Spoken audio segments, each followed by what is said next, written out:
এতিয়া মকৰ ৰাশিৰ জাতক জাতিকাৰ বিষয়ে ক'বলৈ ওলাইছো। মকৰ ৰাশিৰ অধিপতি গ্ৰহ শনি। এই বছৰ ৰাশিগত শনি মীন ৰাশিত আছে, যথেষ্ট ভাল প্ৰভাৱত আছে, শুভ প্ৰভাৱত আছে। গতিকে মকৰ ৰাশিৰ তৃতীয়ত শনি থকা কাৰণে বছৰটোৰ বেছিভাগ সময় ভালেই বুলি ক'ব পাৰি। যিকোনো নতুন কৰ্মৰ সন্ধান প্ৰাপ্তি হ'ব, কৰ্মপ্ৰাপ্তি হ'ব, কৰ্মত শুভ ফল লাভ কৰিব।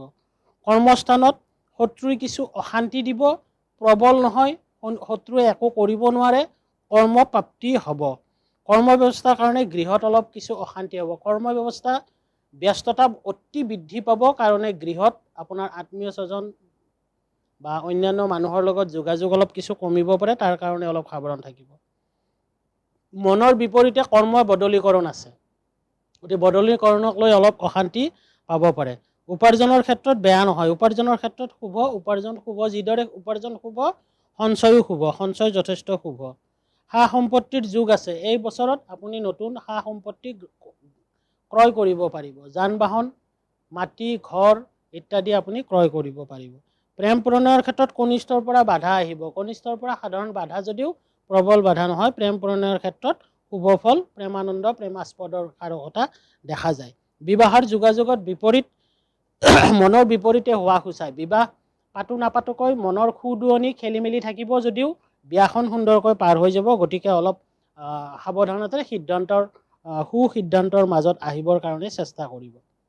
বৈবাহিক ক্ষেত্ৰত শুভ ফল প্ৰাপ্তি হ'ব। বিবাহ বৈবাহিক ক্ষেত্ৰত শুভ ফল দেখা যায়। বিবাহৰ ক্ষেত্ৰত মনৰ বিপৰীতে যোগাযোগ বা সিদ্ধান্তৰ খেলি মেলিত বিবাহ হোৱা সূচায়। গতিকে কিছু অশান্তি হ'ব পাৰে। গতিকে সিদ্ধান্তৰ ক্ষেত্ৰত আপুনি ভালদৰে আগবাঢ়িলে কোনো ধৰণৰ অসুবিধা নাপায়। বিদ্যাৰ্থীৰ মধ্যম, কষ্টৰ মূৰত শুভ ফল প্ৰাপ্তি হ'ব। বিদ্যাৰ্থীসকলৰ মধ্যম বুলিব পাৰি শুভ ফল। বিদেশত থকা বিদ্যাৰ্থীসকলৰ শুভ ফল প্ৰাপ্তিৰ সময়। উচ্চ শিক্ষা প্ৰতিষ্ঠানৰ বিদ্যা আহৰণৰ ক্ষেত্ৰত সুযোগ পাব। প্ৰতিযোগিতামূলক পৰীক্ষাত বাধা নাই। যিকোনো প্ৰতিযোগিতামূলক পৰীক্ষা দিবলৈ গ'লে তাত কোনো ধৰণৰ বাধা নাই। পিতৃ মাতৃ হঠাৎ অসুস্থ হ'ব পাৰে, তাৰ কাৰণে ধন সঞ্চয় বা মনৰ অশান্তি বা যোগাযোগৰ কিছু অসুবিধা আহিব পাৰে।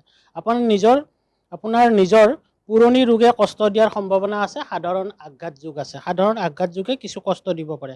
ধৰ্মীয় অনুষ্ঠান আয়োজন কৰিব পাৰিব। উৎসৱ আমোদ প্ৰমোদ ইত্যাদি ভোগ কৰিব। খেল ধূল ইত্যাদিৰ ক্ষেত্ৰত আপোনাৰ কাৰণে ভাল। পুৰুষ মহিলা উভয়ে প্ৰতিকাৰটো ক'বলৈ ওলাইছোঁ। প্ৰতিকাৰৰ ভিতৰত লৌহ অথবা সীহ ধাৰণ কৰিব সোঁহাতৰ মাজৰ আঙুলিত, মধ্যমা আঙুলিত, নতুবা খাৰু আকাৰেও ল'ব পাৰিব বা তিনিটা ধাতু লগাই সোণ ৰূপ তাম লগাইও সোঁহাতৰ মধ্যমা আঙুলিত বা খাৰু কৰি পিন্ধিব পাৰিব। তাৰপিছত শনিবাৰে উপবাস দিব। শনিবাৰে উপবাস দি সূৰ্য উদয়ৰ পৰা সূৰ্য অস্তলৈকে জুইত গৰম কৰা বস্তু নাখাব। শনিবাৰে পাৰিলে উন্মাদ লোকক খাদ্য বস্ত্ৰ দান দিবলৈ চেষ্টা কৰিব বা খুৰা পংগু মানুহক খাদ্য বস্ত্ৰ দান দিবলৈকে চেষ্টা কৰিব। দিব পাৰিলে যথেষ্ট ভাল। তাৰপিছত মহানিম তিতাৰ গছত প্ৰতিদিনে পানী দি প্ৰণাম কৰিব।